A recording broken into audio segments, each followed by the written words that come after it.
దేవుడు చేసిన కార్యములు చాలా గొప్ప కార్యాలు ఉంటాయి. నమ్మకంగా చేద్దాం. మన గురించి, మన బిడ్డల గురించి. నేను చాలా కార్యాలు చూశాను, చాలా మేలు చూశాను. దేని స్థితిలోనికి వెళ్ళాను, దరిద్ర స్థితిలోనికి వెళ్ళాను, మరి మరణ పంచుల మీదకి వెళ్ళాము. దేవుడు మాకు అన్ని కార్యాలు దేవుడు జరిగించి స్థితిలో నిలబెట్టాడంటే దేవుని కృపే మాకు. మరి నా భర్తను కాడ నిరుడు మందులో నీళ్లు పోసి వచ్చి తెల్లారి లేవలేని పరిస్థితులు ఉంటే హాస్పిటల్కి వెళ్తే నువ్వు చెమ్ము తీసుకుంటాడు, ఒక మెట్టి ఎక్కొద్దని చెప్పారు. ఆయనకి నడుముకు పట్టి వేశారు, మందులు ఇచ్చారు, ఎక్స్రేలు తీశారు, స్కానింగ్లు తీశారు, అన్నీ తీశారు. ఇంటికి వచ్చినాక నేను ఏం పట్టించుకోవాలి, మన దేవుడు ఉండాలి అని ప్రార్థన చేసుకున్నాను. దేవుడు ఆ పట్టి ఒక్క రోజున పెట్టుకోవాలా, ఆ బిడ్డ ఒక్క రోజున వేసుకోవాలా. ఇప్పుడు వరకు నేను పని చేసుకుంటానే ఉన్నాను. చెమ్ము నీళ్ళు పట్టుక గ్లాసు నీళ్ళు పట్టుకోవద్దన్నా. మరి దేవుడు ఎంత కార్యం చేశాడు మన పట్ల, మనందరి పట్ల చెప్తాడు. దేవుడు ఎవరిని విడిచిపెట్టాడు. దేవుని స్తోత్రం. మీ అందరికీ నా వందనాలు. నా గురించి, నా కుటుంబం గురించి, మరి అయ్యగారికి ముందుకు వెళ్ళాలి, ఈ సమయంలో పెరగాలి. ఇలాంటి బిడ్డలో ఎంతో మంది మరి వాళ్ళకాడ రక్షించబడి మంచి ఉన్నత స్థితిలోకి ఎదగాలి. వాళ్ళకి మంచి భవిష్యత్తు, మరి ముందు మంచి భవిష్యత్తు కావాలి. అలాగే వారి గురించి కూడా యవనస్తులు ఇక్కడ చూపించారు దేవుడు. అసలు యవనస్తుల పట్ల ఆయన గొప్ప, ఆయన ప్రణాళిక ఉందని యవనస్తుల గురించి ఎక్కువ చేస్తాను ప్రార్థన. మరి మీరు కూడా యవనస్తుల గురించి ప్రార్థన చేయండి. మీ అందరికీ నా వందనాలు. హల్లెలూయా, హల్లెలూయా. దేవుని నామానికి మహిమ కలుగును గాక.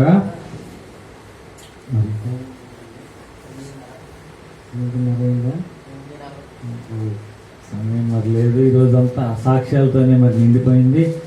సమయం అంతా మరి సాక్ష్యాలతోనే అయిపోయింది. కాబట్టి నేను ఒక 2 మాటలు చదివించి ఈ యొక్క ఆరాధన ముగించుకుందాం. మొట్టమొదటి మాట ఆదికాండములో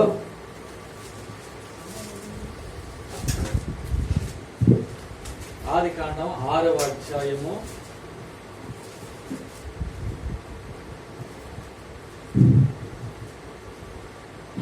6వ వచనం. తాను భూమి మీద నరులను చేసినందుకు యెహోవా సంతాపము నుండి తన హృదయములో నొచ్చుకొనెను. దేవుడు ఈ భూమి మీద మనల్ని చేసినందుకు దేవుడు ఏడుస్తున్నాడంటండి. మనల్ని చేసిన ఎందుకు ఏడుస్తున్నాడు? మనం దేవుని సన్నిధిలో ఉన్నాం కదా, ఎందుకు ఏడవాలి? దేవుడు ఆదికాండంలో అవ్వాదాముని ఆయన జీవాన్ని ఇచ్చి తయారు చేశాడు. అవ్వాదం ఏ గర్భఫలం నుంచి రాలా, డైరెక్ట్ గా దేవుడే ఆ మట్టి బొమ్మను తయారు చేసి ఆయన జీవాన్ని ఇచ్చి వారి ద్వారా వచ్చేటువంటి సంతానం పెరుగుతూ పెరుగుతూ పెరుగుతూ పెరుగుతూ పెరుగుతూ 6వ అధ్యాయానికి వచ్చేసరికి ఈ ప్రజల్ని నేను ఎందుకు సృష్టించేనా, ఇంత పాపానికి దిగజారిపోతున్నారు, ఇంత ఆత్మీయత లేకుండా దిగజారిపోతున్నారు, అసలు వీరిని సృష్టించిన వారు ఎవరు, వీరు ఎలా ఉండాలి, ఎలా జీవించాలి, నీతి, యథార్థత, భక్తి, ప్రేమ ఏమీ లేదండి. వారి ఇష్టానుసారంగా ప్రజలు జీవిస్తున్నారంట. వారి ఇష్టం వచ్చినట్టు ఏది అనిపిస్తే అదే, ఏది చెయ్యాలనుకుంటే అదే, ఎటు నడవాలనుకుంటే అట్టే, ఎటు వెళ్ళిపోవాలనుకుంటే అట్టే. కానీ ఇది దేవుని నిర్ణయమా కాదా? ఒకసారి మనం ఆలోచిస్తే దేవుడు తెలియజేస్తాడండి. అమ్మాయి చిన్న వయసులో దేవుడు తెలియజేశాడు కదా. ఆ మాటలు అంత ఆత్మీయ మాటలు. ఇప్పుడిప్పుడు వీళ్ళు చెప్పే మాట ఏంటంటే, సుందరరావు గారు, నాకు ఆ వయసులో ఇలా నుంచుని చెప్పటం నాకు తెలీదు. ఇది కరెక్టే. ఇప్పుడు అసలు నేను ఇక్కడికి వచ్చినా కూడా భయపడ్డాను, ఇక్కడికి వచ్చి నిలబడినా కూడా నేను భయపడ్డాను. అంత ఇది ఈ సేవ ఎలాంటిదంటే, అందరు దైవజనులు ఏ సంఘము నుంచి వచ్చారో ఆ సంఘములో ఆ దైవజనుడి ప్రేరేపణతోనో, ఆ దైవజనుడి యొక్క ప్రవచన వాక్కుతోనో, లేదా వారికి వీరికి భేదాలతోనో వారు విడిపోయి సంఘాన్ని పెట్టుకున్న సంఘాలు ఉన్నాయి. కానీ దేవుడు మనకిచ్చినటువంటి ఈ సంఘం, నేను లోకం మీద తిరుగుతున్నప్పుడు దేవుడు పిలిచి నా పని చేయటానికి నువ్వు సిద్ధపడాలి. దేవునికి స్తోత్రం, హల్లెలూయా. ఇదిగో ఈ ప్రజలందరినీ చూసి నేను ఏడుస్తున్నా, నువ్వు వాళ్ళ కలుస్తావా, నా పని చేస్తావా? నీ గురించి కూడా నేను బాధపడుతున్నా, కానీ నా పని చేయటానికి నిన్ను పిలుస్తున్నాను, నువ్వు వస్తావా అంటే నాకు తెలియట్లా. అసలు మైండ్ చేంజ్ అయిపోయింది. ఒక మనిషిని మనకు ఒక కార్యం చేయాలంటే వాడిని ఎన్నో సంప్రదింపులు దింపాలి. వాడితో అవసరం ఉందంటే, వాడు ఏదైనా చెప్పాడంటే వారిని అనేక విధాలుగా వాళ్ళని పొగడాలి, వారిని మంచిగా చూడాలి, వారి మనం మన వైపు తిప్పుకునే విధంగా మనం మలుచుకుంటాం. కానీ అసలు సృష్టికర్తే మాట్లాడుతుంటే, ఏ సంఘానికి వెళ్లకుండా నువ్వు నా పని చేయాలంటే, ఇది అందుకే నేను ఏ బంధువులో ఏర్పాటు చేయలా, ఇలాంటి కార్యాలు జరిగిస్తున్నానంటే నేను జరిగించట్లా, ఆయనే ఇదిగో నా పని చేయడానికి లోకములో నుంచి నిన్ను ప్రత్యేకముగా ఏర్పాటు చేస్తున్నాను. నీ గురించి నేను ఏడవాలా, లేదా నా పని చేయడానికి నువ్వు వస్తావా? ఇక్కడ అదేగా మాట అంటున్నాడు. నరులను చేసినందుకంట హృదయములో నొచ్చుకుంటున్నాడంట. దేవుడు బాధపడుతున్నాడండి. ఎంత బాధపడుతున్నాడు ఒకసారి ఆలోచించండి. మనల్ని సృష్టించిన సృష్టికర్త ఆకాశమా కలుగు అంటే కలిగిపోయింది. అంత గొప్ప దేవుడు భూమి కలుగులుగా కంటే ఇది కలిగిపోయింది. ఈ భూమి ఎలా ఉంటుంది? రౌండ్ షేప్ లో మనకు చెప్పే పాఠాలు, భూమి గుండ్రంగా ఉంటుంది, దాని చుట్టూ అది తిరుగుద్దా? సైన్స్ ప్రకారం దాని చుట్టూ తాను ఇప్పుడు తిరుగుతుంది. భూమి ఇక్కడ తిరుగుతుంది. ఏ బిల్డింగ్ పడిపోతుంది? ఏం పడిపోతుంది చెప్పండి? బిల్డింగ్ ఇటు భూమి ఇటు తిరుగుతుంది. అది ఆయన సృష్టి. ఆయన నిలబెడతాడు మనల్ని. ఇక్కడ మనకు తిరిగినట్టు మనకు తెలుస్తుందా? ఈ భూమి మీద మనల్ని సృష్టించాడు, మనం ఉన్నాం. అప్పుడు నరులను చేసినందుకు ఆయన సంతాపం నుండి హృదయం నొచ్చుకుని పోతుందండి. ఎందుకు చేశాను ఎంతమందిని ఇలా పాపంలో పడిపోతున్నారు, నా మాట వింటలేదు అని తిరుగుతున్నప్పుడు దేవుడు తీసుకొచ్చి నన్ను నిలబెట్టాడు. దేవునికి స్తోత్రం, హల్లెలూయా. ఒక స్థానిక సంఘాన్ని నాకు ఇవ్వాల, ఒక దైవజనుడిని దేవుడు నాకు చూపించాడు. పలానా దైవజనుడి దగ్గరికి వెళ్ళి బాప్తిసం తీసుకోండి, పలానా దైవజనుడు నువ్వు అభిషేకం తీసుకో, పలానా పట్టణంలో గొప్ప దైవజనుడు తీసుకొచ్చి ప్రాంతంలో అభిషేకం ఇప్పించు. గుడివాడి నుంచి అయ్యగారు వచ్చారు, రాలేదా? డేవిడ్ బ్రనాల్డ్ గారు వచ్చారా, రాలేదు? ఇక్కడికి అది ఆయన దర్శనంతో నేను తీసుకొచ్చాను. మరలా వచ్చాడు ఆయన ఇక్కడికి, వచ్చాడు ఒకసారి. ఆయన దర్శనం చూపిస్తేనే నేను ఆయన గుడివాడలో ఎన్ని రోడ్లు తిరిగి నేను వెతుక్కొచ్చాను తెలుసా మీకు? నేను అందుకే దేవుడు చెప్పిన మాట ప్రకారమే వెళ్తున్నా. ఇది ఏ దైవజనుడు అయ్యా దేవుడు నీకు సేవ చూపిస్తున్నాడు, ఎన్నాడు సంఘంలో బలపడ్డావు కదా, తర్వాత స్టెప్ నీది సేవే, ఇదిగో దేవుడు పలుమార్లు నీకు చూపిస్తున్నాడు, నా ద్వారా నిన్ను పంపబోతున్నాడు అని ఏ దైవజనుడు చెప్పరా? డైరెక్ట్ గా దేవాది దేవుడే సూటిగా నాతో మాట్లాడుతుంటే సంవత్సరం పరీక్షించుకున్న 365 రోజులు నేను పరీక్షించుకున్న నాలుగు ఇది నిజమా కాదా. ఇంట్లో వాళ్ళకి నమ్మకాలు లేవు. ఎందుకంటే నేను వేరే టైప్ కదా, పండగ పూట కూడా వెళ్ళను కదా. మా అమ్మకు ఒక ఆలోచన ఉండేది. మా అమ్మ పెద్ద అయ్యగారు, మా అమ్మగారు వాళ్ళ అయ్యగారు ఆ దైవజనుడు అంటా ఉంటాడు, అమ్మ నీ చిన్న కొడుకు దైవజనుడు అవ్వాలి, నీ చిన్న కొడుకు దైవజనుడు అవ్వాలంటే ఇక ఏం నిబంధన ఎలా ఉంటది? ఇక అయ్యగారు చెప్పాడుగా, మనం అయ్యగారికి చెప్పింది ఇక అదే, ఇక ఆ దేశంలో ఉంది. ఆ దేశంలో నేను కొన్ని దర్శనాలు చెప్తే వాళ్ళ మనసులో ఏదో ఒకటి ఉంటది, వీడు అసలు ప్రార్థన రాడు, ఇవన్నీ చెబుతున్నాడు. తల్లిరా కొన్నాడు తర్వాత నా తల్లికి చూపించాడు, నీ కుమారుని నేను నిజంగానే ఎన్నుకున్నాను. ఎవరైతే నమ్మటం లేదో వాళ్ళందరికీ చూపించాడు. ఇప్పుడు కూడా చాలా మందికి ఆశ్చర్యం, ఇప్పటికి ఇంకా ఆశ్చర్యంగా ఉంది. నేను ఎప్పుడైనా ఈ ప్రాంతంలో దేవుడు ఎప్పుడు సభలు పెట్టమంటాడు, ఆ మొదటి వార్షికోత్సవ సభల్ని మనం దేవుడు కృప చేత ఈ ప్రాంతంలో బహుబలంగా జరగబడాలి. దేవునికి స్తోత్రం, హల్లెలూయా. దానికోసం నేను ప్రార్థన చేస్తున్నా.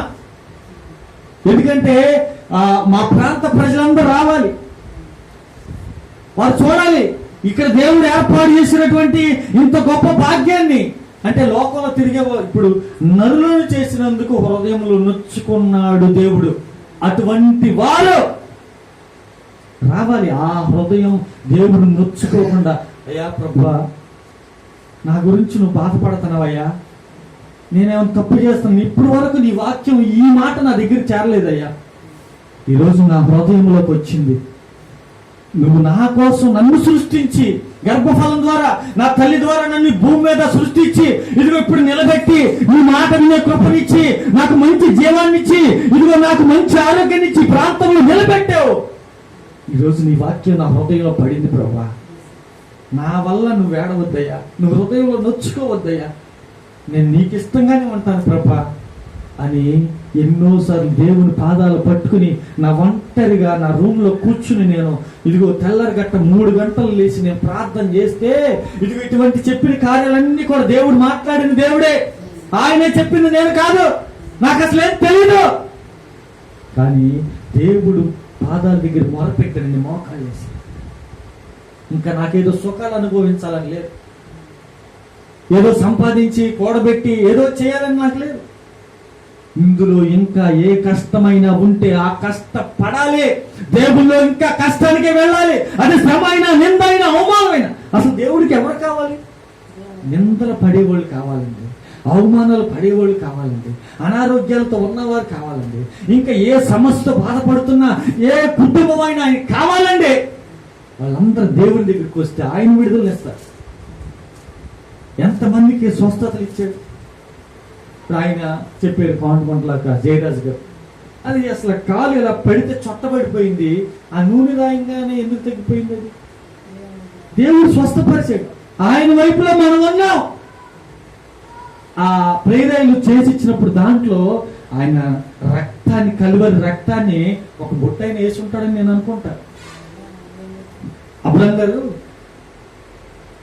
మన సంఘానికి చక్కటి స్వస్థత వరం ఇస్తుందని ప్రార్థన చేసుకుంటున్నాను. మరి నమ్మేరో నమ్మలేదో ఇప్పుడు ఆయనే తెలియజేస్తున్నాడు. ఇక్కడ మన అబ్రహం గారు, మన సంఘంలో అబ్రహం గారు ఆయన ఏమన్నాడు? మన సంఘానికి దేవుడు ఒక స్వస్థత వరం ఇచ్చాడు అని నేను ఎప్పుడైనా నేను ఇంత బహిరంగంగా నేను చెప్పలేదు. కానీ ఆయనకి తెలియజేశాడు. నన్ను ఎవరైతే కొన్ని సందర్భాలను బట్టి దాన్ని కొంత బలహీనతగా నా తల్లిదండ్రులు అవని, అన్నదమ్ములు అవని, చుట్టాలు అవని, బంధువులు అవని ఎవరైతే నన్ను బలహీనంగా ఇక అయ్యగారు అయ్యాడా అని ఎవరైతే అన్నారో వారందరూ కూడా ఈ మాటల ద్వారా వారి నోరు మూయబడింది.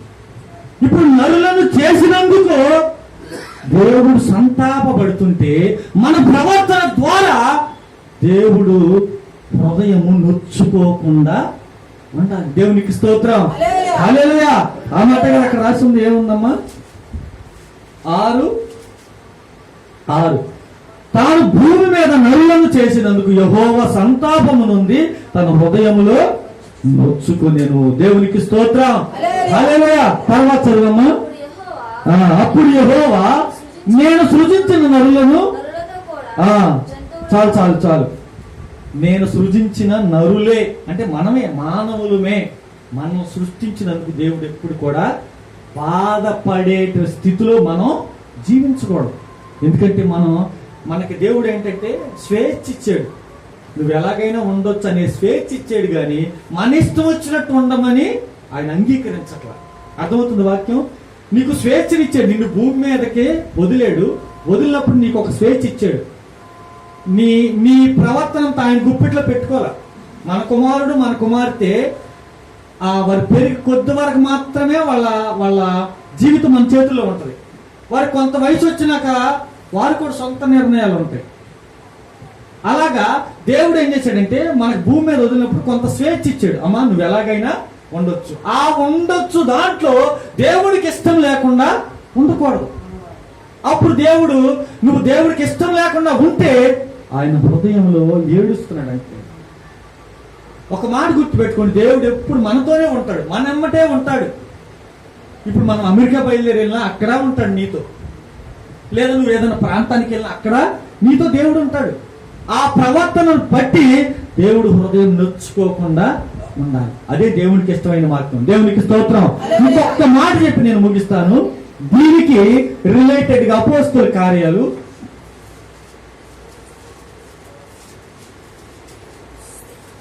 2వ అధ్యాయము 37వ వచనం.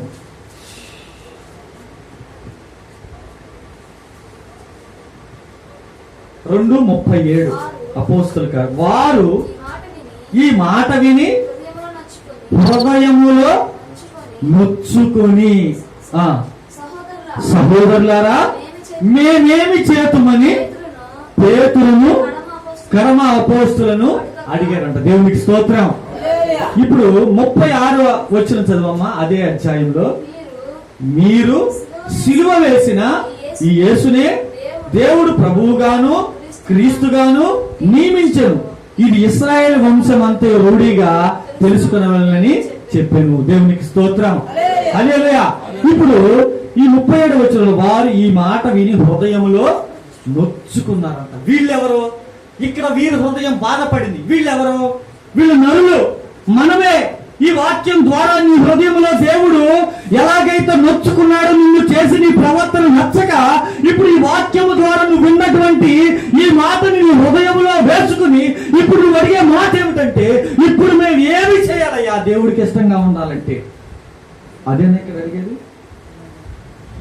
ఇప్పుడు ఆదికాండం 6వ వచనంలో దేవుడు నొచ్చుకుని ఉంటే, ఇప్పుడు ప్రవక్తల ద్వారా, దైవజనుల ద్వారా, పాస్టర్ల ద్వారా ఇంకా ఈ మాటలు మీ హృదయానికి చేర్చి మీ హృదయములో ఆ మాటలు స్థిరపడినప్పుడు మీ హృదయం ఏమనాలంటే, అయ్యా ఇప్పుడు వరకు నేను దేవుణ్ణి సొంత రక్షకుడిగా నేను అంగీకరించలా, కానీ ఈ హృదయంలో ఈ మాటలు నా హృదయంలో చేర్చుకుని నా హృదయం నొచ్చుకుందయ్యా. ఏ విషయంలో హృదయం నొచ్చుకుంది?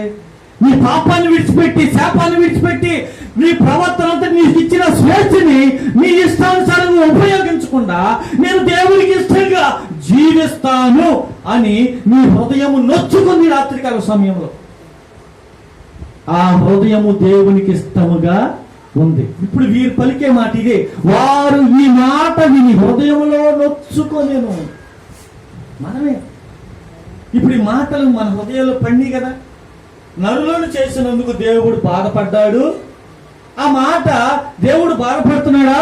అసలు మనం సృష్టించింది దేవుడే కదా. ఇదిగో దైవజనుల ద్వారా చెప్పే మాటలు, ప్రవక్తల ద్వారా చెప్పే మాటలు, ఇదిగో ఈ సృష్టి ఎక్కడి నుంచి వచ్చింది, మనం ఎక్కడి నుంచి వచ్చాం, మనం ఎక్కడికి వెళ్తున్నాం, ఎక్కడికి వెళ్తాం తర్వాత మనం? ఖచ్చితంగా ఇది 100% ఎప్పటికైనా మనం చనిపోయేవారమే. ఈ విషయం తెలిసి కూడా మన ఇష్టం వచ్చినట్లుగా మనం జీవిస్తాం. కానీ ఇప్పుడు ఈ వాక్యం దేవుడు హృదయంలో నొచ్చుకునే విధముగా నేను చేయటం లేదు. నేను ఇప్పుడు దేవునికి సొంత రక్షకునిగా అంగీకరించి మారు మనసు పొంది దేవుని సన్నిధిలో ఇప్పుడు అడుగుతున్నారు కదా. నా ఒక్కసారి చదవమ్మా. వారు ఈ మాట విని హృదయములో నొచ్చుకొని పోయారంటండి. చూసారా, పేతురు ప్రసంగం అంత ఇదిగా ఉంటుంది. ఒక్కసారి పేతురు ప్రసంగం చేస్తే వేల మంది బాప్తిసం తీసుకుంటారు నుంచునేవాళ్ళు అంట. పేతురికి చదువు లేదు, ఏలు ముద్ర, పేతురు ఏలు ముద్ర, చదువు లేదు పేతురికి. ఆయన ప్రసంగం చేస్తే ఎవరైతే నరులను చేసినందుకు దేవుడు హృదయంలో బాధపడ్డాడో, నొచ్చుకున్నాడో, ఏడ్చుకున్నాడో, ఇప్పుడు అదే దేవుడు పేతురుని పట్టుకుని పేతురు ప్రసంగిస్తుంటే అదే నరులు, పాపముతో నిండి ఉన్న నరులు ఈ వాక్యాన్ని విని హృదయములో నొచ్చుకుని ఇప్పుడు మేమేం చేయాలి అయ్యారు దైవజనుడ, ఇప్పుడు మేమేం చేయాలి? ఏదైనా చేస్తాం దేవుడి గురించి. దేవుడు అన్నిటికంటే గొప్పవాడు, దేవుడే.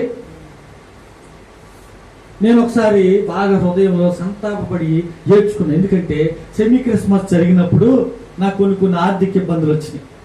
నేను ప్రార్థన చేశాను. ఒకసారి మీకు కూడా చెప్పాను అనుకోండి. ప్రార్థన చేస్తే ఒక ఆయన వచ్చాడు. వచ్చి మన సంఘంలోనే, పేరెందుకులే అయ్యా దేవుడు మీకు ఇమ్మని కొంతకాలం చూపించాడు అన్నాడు. ఆయన సంతోషంగా ఇచ్చాడు. ఇప్పుడు నేను అవి అడిగానా? ఇప్పుడు దేవుడు నేను ఇక్కడ చేస్తున్నది అక్కడ ఆయన హృదయం కదిలిచ్చాడు దేవుడు. ఇప్పుడు మీరు ఏది తెచ్చినా అది దేవుడికే. ఇప్పుడు ఆదివారం మనం ఇప్పుడు ఈ భోజనం పెట్టుకోకపోతే మనకి ఏమైనా ఇబ్బందా? లేదు. కానీ దేవుడు పని మనం సాయంత్రం పూట జరుపుకుంటున్నాం కాబట్టి అప్పుడు మేము 3-4 మా కుటుంబాలే అనుకుని మేము ప్రారంభించాం. అది ఎంతైనా పర్వాలేదు. కానీ దేవుడు దీన్ని ఉన్నతంగా ఆ విచ్చేదాన్ని దేవుడికి ఇచ్చేయని దేవుడికే పెట్టాలి. ఎక్కడ కూడా మనం వ్యర్థంగా వాడుకోవాలి. మీరందరూ కూడా సహకరిస్తున్నారు, సంతోషమే. ఆ సహకరించేదానికి నేను ఎప్పుడు కూడా తెచ్చి ఇక్కడే సంఘంలోనే నేను సంఘానికే వాటిని వాడుతూనే ఉంటాను. దేవునికి స్తోత్రం. సరే, ఇప్పుడు అయితే పేతురు చెప్పే ప్రసంగాన్ని ఆ మనుషులు సంఘములో ఉండి విని వారు ఏమంటున్నారంట, అయ్యా మా హృదయం ఇప్పుడు తెరవబడింది. అంటే ఎన్నాళ్ళు ఎలా జీవించారు? దేవుడు నొచ్చుకునే విధముగా జీవించారు. దేవుడే మీరు బతుకు తగలబెట్టి ఎందుకు మీరు తయారు చేశారు అనే విధంగా ఉన్నారు. పేతురు ప్రసంగానికి ఏమైపోయారంట, హృదయం అంతా ఆ హృదయంలో ఉన్న మురికినంతా కూడా కడిగేసుకుని, అయ్యా మేము ఇప్పుడు ఏం చేయాలయ్యా, ఎన్నాళ్ళు మాకు ఇంత ఆత్మీయత వివరించిన వారు లేరయ్యా అని పేతురు దగ్గర మొరపెడితే అక్కడున్న ప్రజలందరూ కూడా మారు మనసు పొంది బాప్తిసం పొందుకున్నారంట. దేవునికి స్తోత్రం. హల్లెలూయా. ఇది మనం ఎప్పటికైనా వెళ్తామని తెలుసు.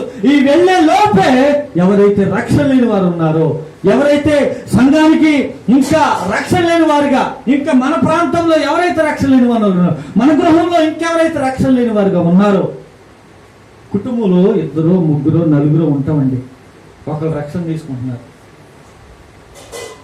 మరి మిగతా 3 ఖచ్చితంగా రక్షణ పొంది ఉండాలి. ఇప్పుడు ఈ రక్షణ పొందిన వ్యక్తి పరలోకానికి వెళ్తాడు కదా. రక్షణ పొందని వ్యక్తి ఆ రక్షణ పొందాలని నీ దగ్గరికి వచ్చినప్పుడు ఆ మాట ఖచ్చితంగా రక్షణ తీసుకోవాలి.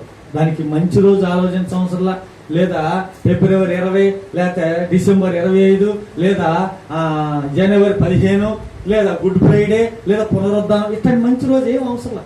ఎప్పుడైతే నీ హృదయం తెరవబడుతుందో వాక్యం ద్వారా, అప్పుడే నేను బాప్తిసం తీసుకుంటానయ్యా అని నిలబడాలి. దేవునికి స్తోత్రం. హల్లెలూయా, హల్లెలూయా. ఎందుకంటే ఈ రోజు ఈ భూమిని మనం ఎప్పటికైనా విడిచిపెట్టాలి. నరులను చేసినందుకు సంతాపపడినటువంటి దేవుడు ఇప్పుడు భూమిని సృష్టించాడు. భూమి కలుగురుగా కంటే కలిగినప్పుడు అదే భూమి ఈ లోకంలో మనుషుల్ని నేను భరించలేకపోతానని ఒక్కసారి నోరు తెరిచింది అనుకోండి, రక్షణ లేకుండా మనం ఏమైపోతాం? పాతాళంలో కూరిపోతాం, అగ్నిగుండంలో కూరిపోతాం. దేవుడే మన హృదయాన్ని తెరిచిన తర్వాత ఖచ్చితంగా దేవుని సన్నిధిలో ఉంటాం, దేవునితో ఉంటాం. ఒక నిబంధన, నాకిక చావైనా బ్రతుకైనా క్రీస్తే. పౌలు చెప్తున్నాడు కదా, ఇక నాలో జీవించేది యేసుక్రీస్తే. ఎలాంటి పౌలు ప్రార్థన చేసే వారందరినీ చంపేటువంటి పౌలు ఇప్పుడు ఏమంటున్నాడంటే, ఆత్మీయత వచ్చినాక ఇలాంటి మాటలు హృదయంలో పడినాక హృదయం నొచ్చుకొని ఇక అంటున్నాడు కదా, నాలో జీవించేది నేను కాదేక. ఎవరు జీవిస్తున్నారంట? యేసుక్రీస్తే నాలో జీవిస్తాడు. అంటే యేసుక్రీస్తు ఎలా జీవించాడు? నిందరహితుడిగా, పాపం లేని వాడిగా జీవించాడు. అందుకనే పౌలు తన దేవుడు ఎప్పుడైతే మాట్లాడాడో, పౌలు కూడా ఏ దైవజనుడు అభిషేకించలా.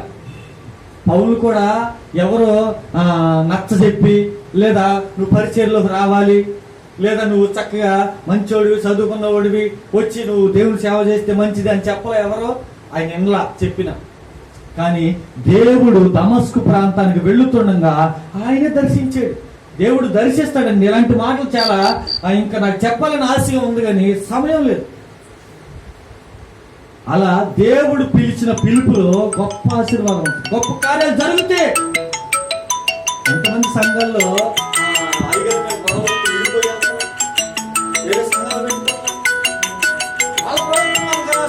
దేవుడు పిలిచిన గొప్ప పిలుపులో ఆశీర్వాదం ఉంది, స్వస్థత ఉంది, విడుదల ఉంది. కార్యాలు ఆయనే చేస్తాడు.